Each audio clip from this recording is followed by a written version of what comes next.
The city of Enugu was known for its quiet hills, cool mornings, and slow pace of life.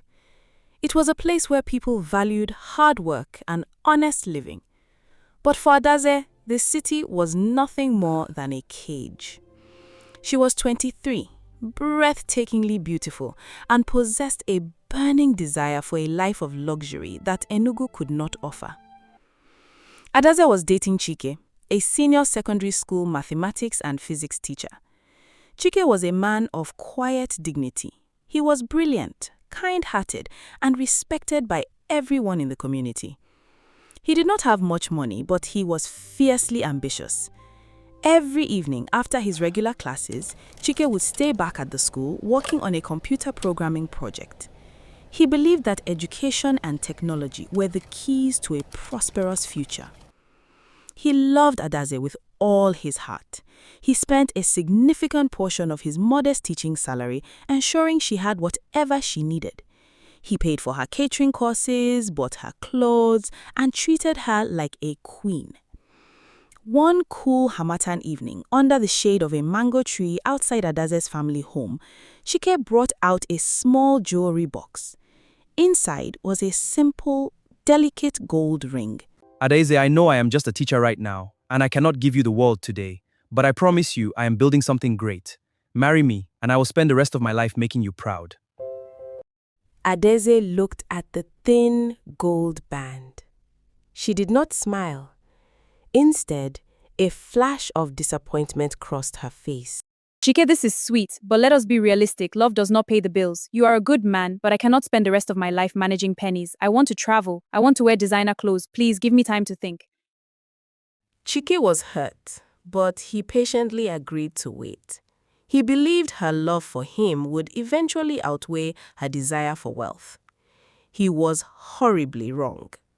2 weeks later, the December festive season arrived, bringing with it the return of Nigerians living abroad. Among them was Obinna. Obinna was the talk of the town. He had supposedly relocated to Dubai 5 years ago and had returned as an oil and real estate billionaire. Whenever Obinna drove through the streets of Enugu, he did so in a convoy of 3 black luxury SUVs. He wore pure silk shirts, heavy diamond chains, and designer sunglasses even in the dark. He threw parties where he sprayed bundles of foreign currency into the air, leaving the townspeople scrambling in the dust. One evening, Adaeze attended a high-profile party hosted by Obinna at a popular hotel lounge. She wore her best dress, a fitted red gown that accentuated her figure. The moment Obinna laid eyes on her, he ignored everyone else in the room. He walked straight to her table, signaled a waiter to drop 2 bottles of the most expensive champagne, and sat down. A beautiful woman like you should not be sitting in a local town like Enugu. You belong in Dubai. You belong in a palace. Adaeze was instantly captivated. For the next week, Obinna showered her with gifts. He bought her a brand new car, expensive jewelry, and bags of imported clothes. He took her to the finest restaurants and promised her the world. He told her about his penthouse in Dubai, his fleet of cars, and his successful companies. Blinded by the glittering promise of sudden wealth, Adaeze made her decision. She drove the new car to Chike's small apartment. Chike stepped out, his hands covered in chalk dust from tutoring a student. He looked at the shiny car and then at Adaeze, his heart sinking. "Adaeze, what is all this?" Chike asked quietly. "It is my future, Chike," she replied coldly, not bothering to step out of the vehicle. I am sorry, but we have to end this. Obinna has proposed to me, and we are getting married next weekend. He is taking me to Dubai. Chike stared at her, utterly devastated. "Adaeze, you have known this man only a week. You do not know his roots. You do not know his heart. All that glitters is not gold." Adaeze let out a harsh, mocking laugh. At least gold has value, Chike. What do you have? Chalk, dust, and empty promises. You are a good man, but you smell like poverty. Please, do not contact me again. She rolled up the window and drove away, leaving Chike standing in the dust. The traditional wedding was the most lavish event Enugu had seen in years. Obinna paid the bride price entirely in foreign currency. He hired famous musicians, and the food was overflowing. Adaeze sat beside him, dressed in heavy, expensive traditional beads, feeling like she had finally won the lottery of life. 2 days after the wedding, they boarded a first-class flight to Dubai. Adaeze took dozens of pictures, posting them online to make sure everyone back home, especially Chike, could see her new extravagant lifestyle. But the fairy tale shattered the moment the plane landed in the United Arab Emirates. When they walked out of the glorious Dubai airport, there was no luxury chauffeur waiting for them. Instead, Obinna led them to a crowded public bus station. Obinna, what are we doing here? Where is your driver? Driver, keep quiet and enter the bus. Confused and slightly afraid, Adaeze obeyed. They rode for an hour, leaving the glittering skyscrapers of the city behind and entering a dusty, overcrowded industrial outskirt. Obinna finally stopped in front of a tall, old, falling apartment building housing thousands of immigrant laborers. He led her up 6 flights of stairs and unlocked a door to a small, suffocatingly hot room. The room was barely large enough for a single bed and a small wardrobe. There was no penthouse. There were no sports cars. What is this place? Where is your mansion? Where are your companies? Obinna locked the door behind them and put the key in his pocket. He turned to her, his face twisting into a cruel sneer. Mansion? You think a young man like me just picks money from the trees in the desert? I am a cleaner in a shopping mall. I share an apartment with 3 other men, but I rented this single room for us. Adaeze felt the blood drain from her face. Her legs went weak. But the cars in Nigeria? The money you sprayed? The gifts? Borrowed and rented. There is an association in Nigeria that packages men like me. They give us rented cars, fake jewelry, and a large loan to go back to our villages, show off, and find a beautiful wife. It is an investment. An investment for what? Adaeze whispered, trembling. To pay back the loan, of course. Tomorrow morning, you start work. My boss owns a very discreet underground club. You are going to work there to pay off the 20 million naira I borrowed to marry you. You'll entertain his clients. If you try to run, he will find you, and they will throw you in the desert. Adaeze lunged at the door, screaming, but Obinna slapped her so hard she fell to the floor.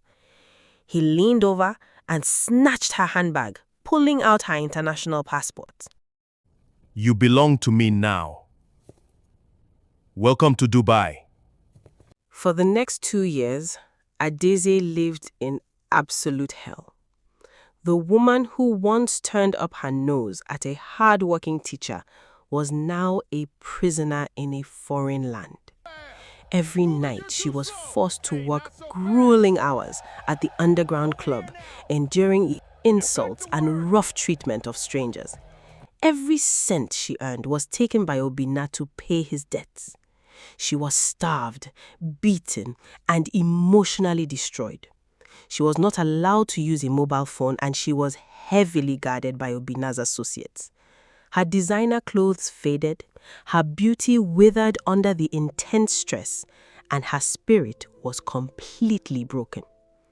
In the silence of her dark, cramped room, she would cry herself to sleep, remembering the gentle, respectful way Chike used to look at her. She remembered the simple gold ring she had so arrogantly rejected. But Adaeze was desperate to survive. She knew that if she stayed, she would eventually die in that foreign desert.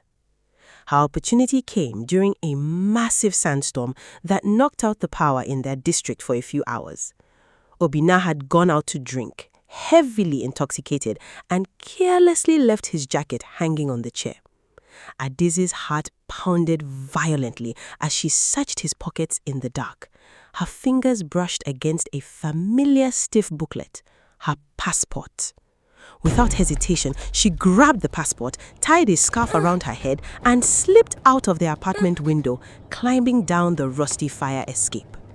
She ran through the blistering winds of the sandstorm, her feet bleeding from her flimsy sandals.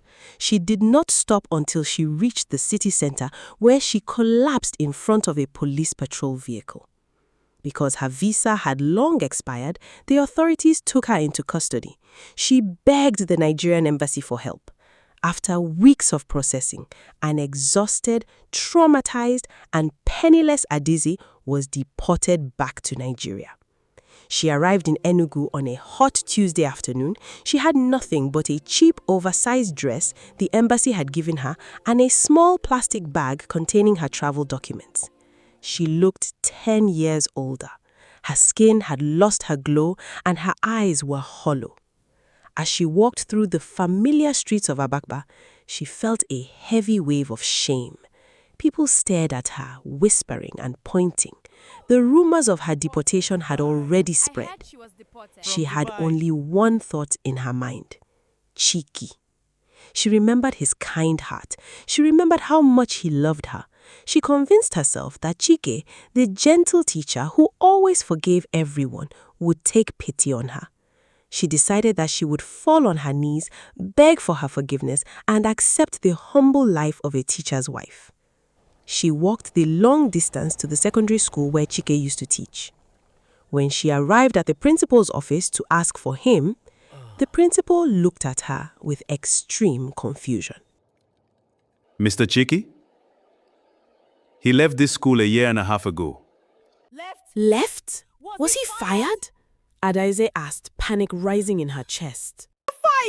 Fired? My dear, do you not watch the news? That educational software he was building in the computer lab after hours, he finally finished it. A massive tech company from America bought the rights to it for millions of dollars. Mr. Chike is a very wealthy man now. He built a huge mansion in the Independence Layout District. He even donated a brand new library to our school. Adaeze felt the ground tilt beneath her feet. The chalk-covered teacher she had rejected because he smelled of poverty was now a legitimate millionaire. Desperation fueled her. She spent her last coins to board a commercial tricycle to the exclusive Independence Layout District. When she arrived at the address the principal had given her, she stopped and gasped. The house was magnificent. It was a sprawling, modern architectural masterpiece, surrounded by lush green lawns and high-security walls. A beautiful fountain played quietly in the center of the driveway. Parked in the garage were two sleek, elegant cars, not rented, but entirely owned. Tears streamed down Adaze's face. This was the life she had always dreamed of. This was the future Chike had promised her, the future she had thrown away for a fake Dubai illusion. She walked up to the massive iron gate and begged the security guard to let her see him. She caused such a commotion, crying and pleading, that the security guard eventually called the house. A few minutes later, the small pedestrian door of the gate clicked open. Chike stepped out. He looked incredibly handsome. He was dressed in a simple, high-quality linen shirt and perfectly tailored trousers. He carried an air of immense confidence and peace. He looked at the haggard, weeping woman standing by his gate. It took him a moment to recognize her. "Adaeze?" he asked, his voice filled with genuine surprise, but no anger.